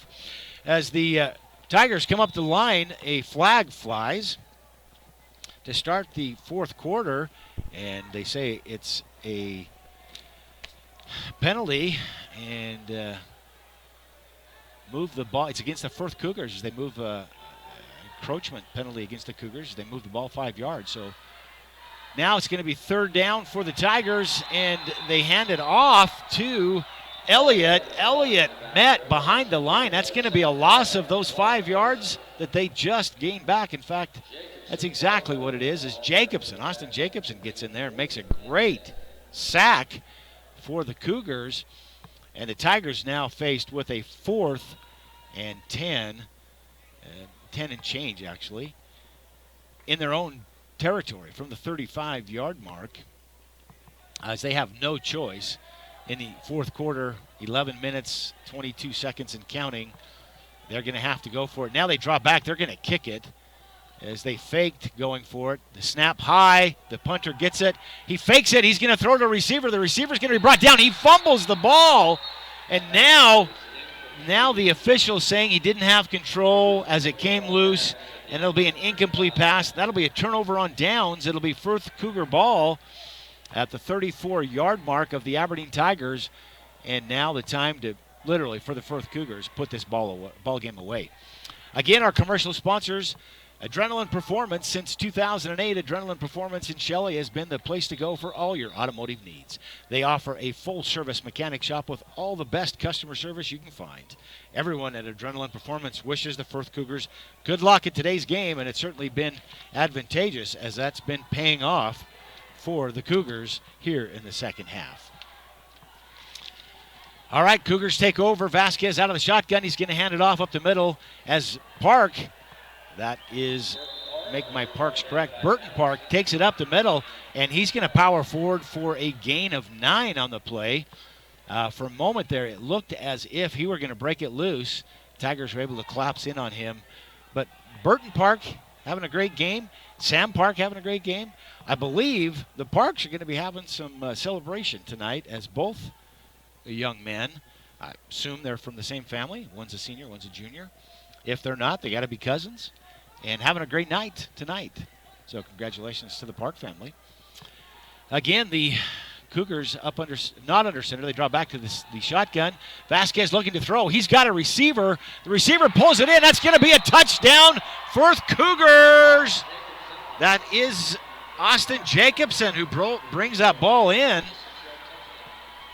And the Cougars now really, I hate to say sealing the deal, but with the score 35-8, the Cougars comfortably in control of this game now, as they'll look to kick the extra point. They line up. The kick is up. It looks to be good, and it is good. And so now the score, the Firth Cougars 36, the Aberdeen Tigers 8, as the Cougars now comfortably in the lead. 10 minutes and 20 seconds to go here in this ball game.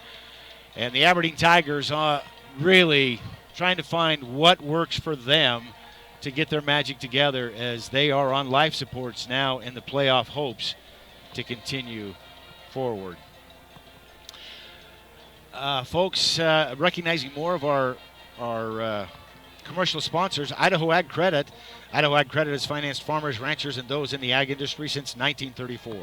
Idaho Ag Credit is a leading cooperative for people involved in any aspects of agriculture. They offer easily accessible credit at low rates and local employees who understand agriculture. Whether you're buying a tractor, a farm, or needing an operating loan, call Idaho Ag Credit or stop by any of their offices with locations in Blackfoot, American Falls, Twin Falls, or Rexburg to serve your ag lending needs, or visit them at www.idahoagcredit.com. That's IdahoAgCredit.com. For more information, Idaho Ag Credit is proud to support all the student athletes in today's game. So our thanks to Idaho Ag Credit. As we into the fourth quarter now, 10 minutes, 20 seconds left to go. The Firth Cougars will kick off to the Aberdeen Tigers, and the Tigers needing desperately to find their offense, not have to turn the ball over. The Cougars boot the ball away. Another squib kick, bobbled by the Tigers. The receiver comes forward and falls on the ball at the 26-yard line as Elliott looked like he was trying to pick it up, and Beck comes forward, and no, it's not Beck. My apologies. It is Beck. Hyatt Beck. Wrong Beck. So apparently families on both sides of this with multiple siblings in the game, and that's always fun. I had the pleasure to play with my brother in high school. That was fun, and I'm sure that for these young men it is a blast. The Tigers now are going to take over the ball at their own 26-yard mark. Beck will line up in the shotgun with a lone back in the backfield. The back goes in motion. That's Johnson. He's going to take the ball, hit the tackle, and the Cougars defend that well. He gets no gain on the play. Trying to see who's at the bottom of that pile. That looks to be number 44 for the Cougars. That's Kyle Jacobson. As Jacobson family, Austin and Kyle, again represented. Not sure again, siblings or cousins, but both names being called tonight. As Austin Kyle Jacobson reads that play well, does not let that play go off tackle, as it has really for most of the game, for 5 to 6 yards. So the Tigers now 2nd and 10. Again, lone back in the backfield. It goes in motion. Beck fakes the handoff, goes around the left side. All kinds of flags fly as there'll be an illegal block to the back, and he'll be brought down in the backfield as 3 Firth Cougars there. Number 88, don't know who he is, but number 56, Mario Lizarraga, and also Austin Jacobson, Kyle's relative there. and that is exactly what they call an illegal block to the back. You saw it happening as the play was developing. The running back got beat, trying to provide some coverage for his quarterback, and 3 different flags fly as everybody in the whole Holt Arena saw it. They'll mark off the 15 yards, put the ball back to the 15-yard mark. 2nd and 21 now for the Aberdeen Tigers. And the Tigers trying to figure it out. Beck out of the shotgun, a man in motion. He fakes the handoff to the motion man, throws over the middle. He's got a receiver. The receiver makes the catch at the 25-yard line, brought down immediately. That's number 33, Taylor Potts, making the reception. So they're going to gain back a little bit of yardage. They're going to actually, I thought it was a 33. My apologies. It was a 27. So still a 3rd and 10. Good yardage, but when you got 2nd and 21, you pick up 11 yards. It still leaves you 3rd and 10. So certainly needing to find some offense with 8 minutes and 20 seconds and counting left on the clock. The Firth Cougars well and comfortably into the lead as the Tigers trying to find something to work in their own deep backfield. A man in motion now gives them 2 backs in the backfield. They're going to hand it off to Johnson. He's brought down on what was a dangerous, almost a horse collar. But he gets really a yard on the play. That is Mario Lizarraga. I'll get it down, folks.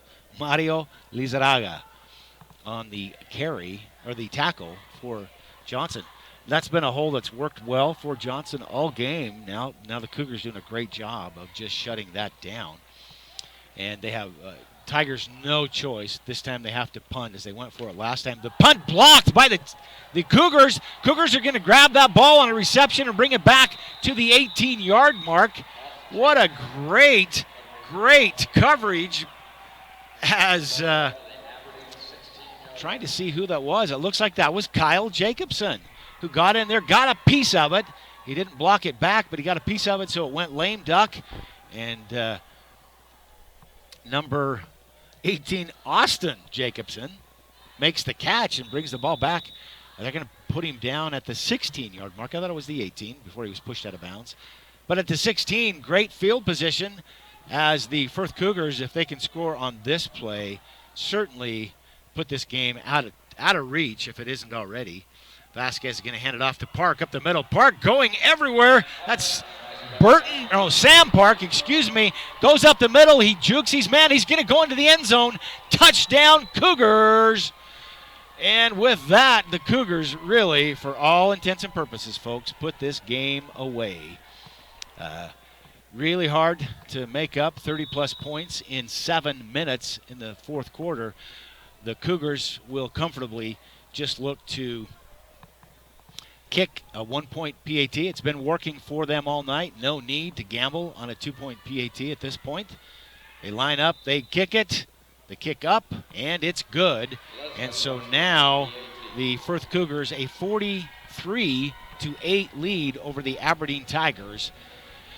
7 minutes and 18 seconds left to go in the game here as the Firth Cougars well in control of anything that could happen here. More likely than not. And folks, I've been on games where you thought the game was over. The Firth Cougars experienced that last week as they, our good friends Lance Taylor and Lauren Jensen were on the call up in North Fremont, calling the game for the Firth Cougars as it looked like the game was over, I believe, under 2 minutes. The North Fremont Huskies able to get a score, eke out the win by 1 point, 22-21. I think Firth feeling the effects of that tonight as they wanted to make a statement, and they certainly have, as they've racked up 43 points in tonight's game, and well in control of this game, and what a great game it's been.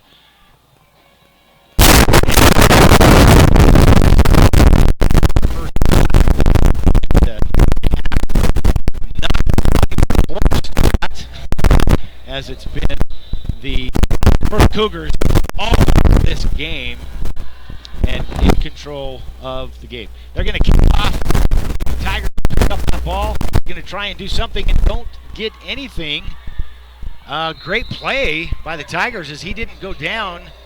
He went on his haunches and then popped back up. Great move by Hyatt Beck. So the Beck family having some great representation tonight, as we called both Hyatt and Brody's name, as they've both been active in the Tiger offense. And right now, it is up to the Tigers to show if they can move the ball and try to make this score at least respectable. Not sure there's anything they can do with 7 minutes and 9 seconds left in this game to make it their game. They're certainly going to try. They don't give up. The fake up on the sweep and the quarterback keeper up the middle as Beck takes the ball and waiting for the spot. He'll probably get 5 yards out of that carry. The Cougars probably willing to give them the 5 yards and let the clock keep running as time running out on the Aberdeen Tigers. Opportunity to do anything as Firth well in control of this game, 43-8. And Firth excited. They'll be able to continue their playoff hopes next week. I believe they get a bye participant as they move into the bracket. Oh, they'll still play somebody. Somebody coming off of a bye. I mean, yeah, I'm not sure if that's Westside. Tigers now make a long, lame center field throw, picked off by Burton for the Cougars. And Burton with his second pick of the night. Burton Park, not Burton Park. We're not on a first-name basis. But he makes his second pick for the night at the 45-yard line. It is now the Firth Cougar ball, 6 minutes and 18 seconds left to go. And certainly they will do nothing other than run the clock here as they want to make sure they get the clock to eat up all of the rest of this game and they comfortably cruise into tonight's win. Not the last game tonight, as we are going to move into a doubleheader as the Skyline Grizzlies will play host to the Lakeland Hawks. I believe that's Lakeland. Had to check. Lakeland coming down here from way up north. They got to be tired from that drive as they play here at Holden Arena. They're probably grateful to be playing here and not up in northern Idaho, though. The Cougars now, Vasquez going to come up under center. You know, he's probably just going to hand it off. He pitches it out to deep back. Met in the backfield. Great read by the Tigers. That's Johnson as he catches Burton Park in the backfield. It'll be a loss of about 6 on the play. The Cougars probably okay with that as they also have the clock continuing to run. At this point, they can do whatever they want with the ball and let the clock run, and they'll still be able to pull off this win. Not much chance, 5 minutes and 40-plus seconds as the clock continues to run and time running out for the Aberdeen Tigers. So a number of Aberdeen Tigers, they have a few seniors on that team who played well tonight, and looks like tonight will be their last game. And the Cougars now take the ball. They're going to go off tackle as it looks like Park, again, Burton Park, takes that ball off tackle, but flags fly in the backfield. It's probably going to be a holding penalty against the Cougars as that flag flies right at the line of scrimmage. Not an official, but that's usually what it is, and the official's now indicating it is a holding penalty against Firth. So unfortunately for the Cougars, that does stop the clock and takes 10 yards away from them and leaves them with a very long field for a first down. Sets up 2nd and 17 as they'll replay that down. And as soon as they set that ball, it is the clock continues to count down, 5 minutes, 20 seconds and counting. And Aberdeen's season dwindling here as the Cougars just do everything they can to eat the clock, take their time. They come up to the line of scrimmage. Vasquez looking on both sides of his line of scrimmage, and he'll take that ball under center, and he'll just hand off right up the middle. I believe that's Sam Park as he goes up the middle. He kind of stumbles as it looks like he was tripped at the line of scrimmage and still is able to fall forward. Not Park. I stand corrected. That is Barber, Riley Barber. First time I've seen him run it tonight. He's played well from the linebacker position, but tough-nosed kid.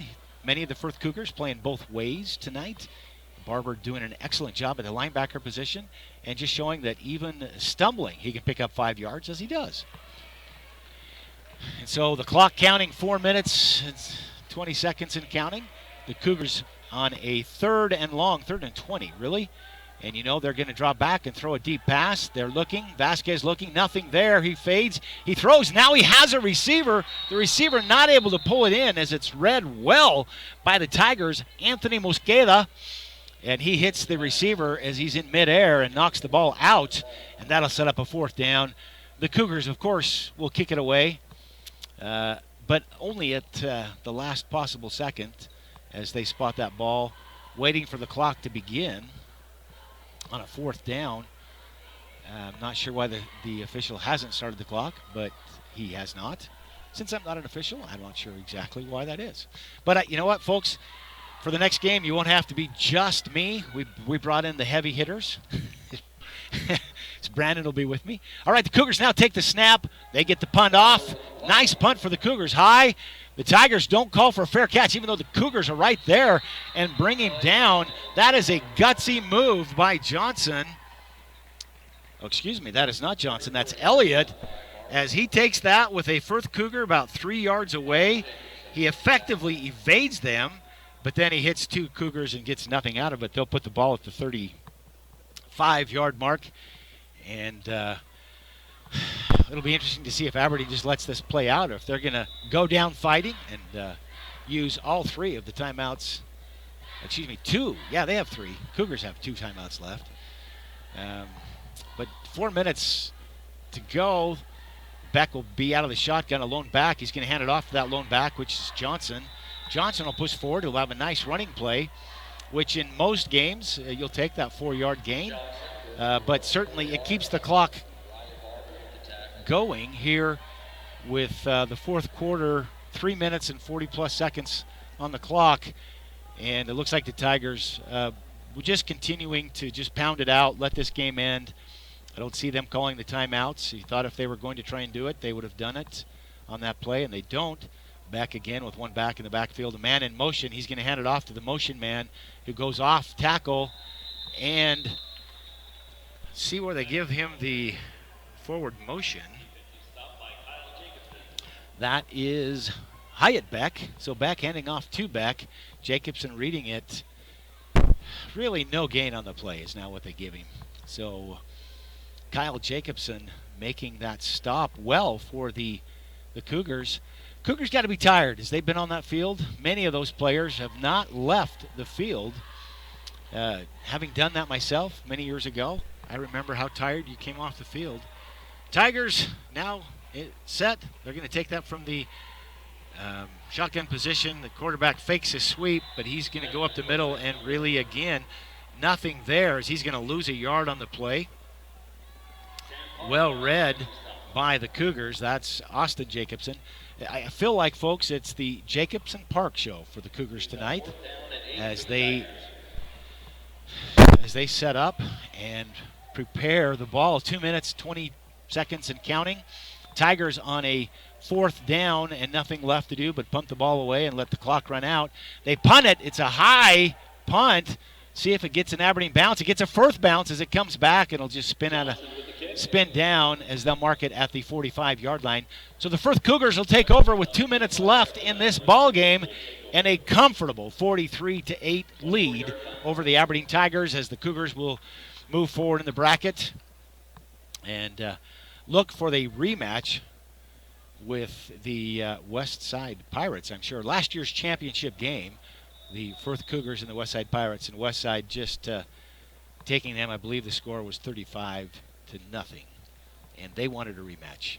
Talked to a few of the players after that game, and they felt they had that game to win. The Pirates just came in and shut down their offense. They're not able to do anything, and certainly the Pirates able to get them on their offense and take advantage of the defense for the Cougars. So they're wanting a rematch of that game that didn't work out as they did earlier this year, and again the Pirates came out ahead. So now the Firth Cougars come up to the line of scrimmage. Vasquez looks over the line, then looks to the sidelines to see for a call, and they call timeout. So the Cougars with 2 minutes left in this game. Now, if trying to figure out what they're trying to do, if they're trying to pick up some yardage, pad statistics, or scoreboard, just trying to make sure that they call the right play to keep the play running, or the clock running, excuse me. With really a first down here, they could just take a knee and let this time run out. So that's probably what they're talking about as they come over to the sideline. And you can see it, the Cougars excited on their sideline. Their pep band playing, their cheerleaders playing. The Tigers look fatigued as they walk slowly to the line of scrimmage, watching their playoff hopes fade away very quickly with the score, with the time coming off the scoreboard. And now we'll come back to action. Vasquez will go again under center, not out of the shotgun. He's vacillated between those tonight. Two backs in the backfield. As they'll take a snap, they're going to hand off to the lone back. And it's probably Park. He's been playing the lone back, the I-back, excuse me. It is Park, Sam Park. And he'll push forward for a gain of 4 on the play. And more important than the gain, the clock, as it continues to move forward. And a minute 46 and counting. Cougars just very lackadaisical, slowly trying to call their play. The Tigers knowing there's absolutely nothing they can do short of calling their one of their remaining 3 timeouts to try and stop that clock, and they choose not to do so. They just want to get this over with. Vasquez takes the ball. He's going to hand off again to the deep back. It looks like that's Jacobson. Yeah, it is. It's Burton, it looks like, who carried that ball. In fact, he's going to gain 3 on the play. So it's going to set up 3rd and 3 for the Cougars. Really, at this point, under a minute now with the Cougars and the ball at 3rd down. They probably will run it, see if they can get the first down. If they get the first down, they'll just take a knee from there.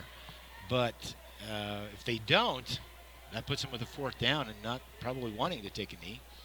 Vasquez under center, 2 backs in the backfield. They're going to hand it off again as the back, this time that back is Kyle Jacobson as he takes the ball around the left side of the field. Doesn't get the first down. It'll set up 4th and 1. And frankly, 20 seconds left in this game. They'll just let time expire, frankly. No need to do anything else,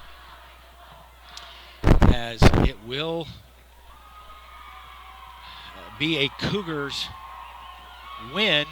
Time running out. They're not even going to snap this ball, folks, as the time runs out, and it is a final now here from Holt Arena.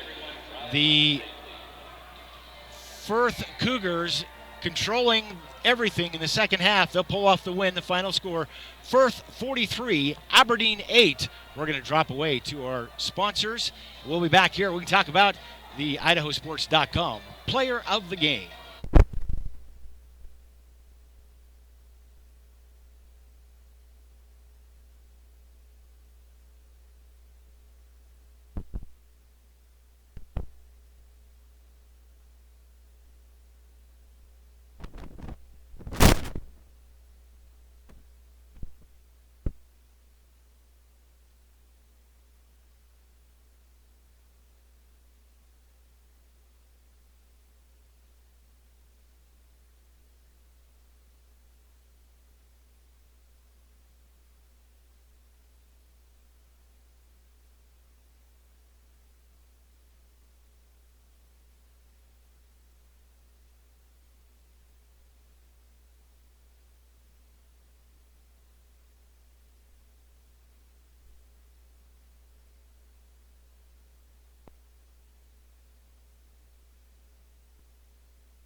Welcome back to Holt Arena as it's now the final. The Firth Cougars have taken the game 1 of the playoffs here in 2A action from Holt Arena.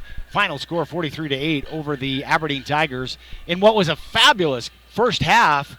Really, both teams playing well, having moments of defense and moments of offense. Hold on a minute. Trying to get the announcer here for the public address announcer for the second game, bugging me for creds. Trying to make sure we take care of him. But the first half of this game, the Firth Cougars marched down, scored, went up 7-0. The Tigers marched right back down, got the score, and then the PAT. So for the most of the first half, it was an 8-7 lead for the Aberdeen Tigers. And just before halftime, the Firth Cougars able to move the ball into the end zone and get a score and do the 2-point PAT and get the 1-touchdown lead going into half. They go into half. Firth Cougars come out and move the ball at will. Aberdeen Tigers never really finding their offensive groove, if you will, in the second half and just not able to keep things together. Unfortunate for them, but fortunate for the Firth Cougars as they are able to get this ball game under wraps here at Ravsden Stadium.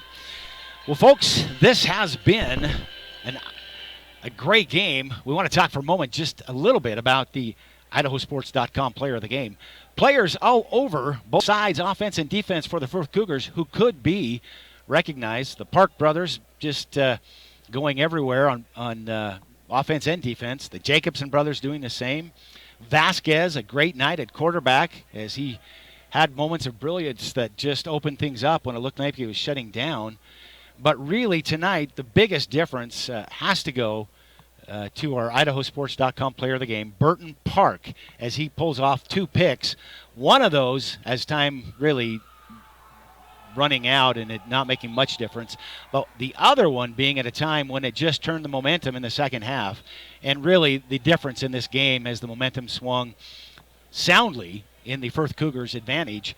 And because of that, we're going to give Burton Park a great night for him. He had a couple of good tackles as well on defense. So he will be our IdahoSports.com player of the game. Folks, this has been an IdahoSports.com game stream production of the 2021 Idaho State Football Tournament. Tournament coverage presented by the Idaho Division of Public Health, your local Toyota dealer, Valley-wide co-op and country stores, and Project Filter. Stop smoking, start living. We'd also like to thank our local advertisers. Tonight, that's Cox's Honey, River Valley Dental, Adrenaline Performance, Idaho Ag Credit, Trans Systems LLC, and Sun River of Idaho, as well as our power boosters, Diesel Depot, 21st Century Auto Sales, Idaho Ag Credit, Sun River of Idaho, Trans Systems LLC, Wright Auto Service and Repair, Pleasant Valley Potato, Bingham Memorial Orthopedic Institute, and again, 21st Century Auto Sales. Our thanks to them. Congratulations again to Burton Park, our IdahoSports.com player of the game. Another exciting game on action here in just a few minutes. Both teams warming up on the field as the Skyline Grizzlies prepare to play host to the Lakeland Hawks in Game 2 of our doubleheader tonight. Thanks for joining us tonight as the Firth Cougars have pulled off the win. The final score, Firth Cougars 43, the Aberdeen Tigers 8. For myself, Tim Belknap, it's been exciting to be here with you. We've appreciated your joining us. And remember, it's Idaho State playoff time in Idaho. Great time to be here. Stay tuned for all the audio action on IdahoSports.com.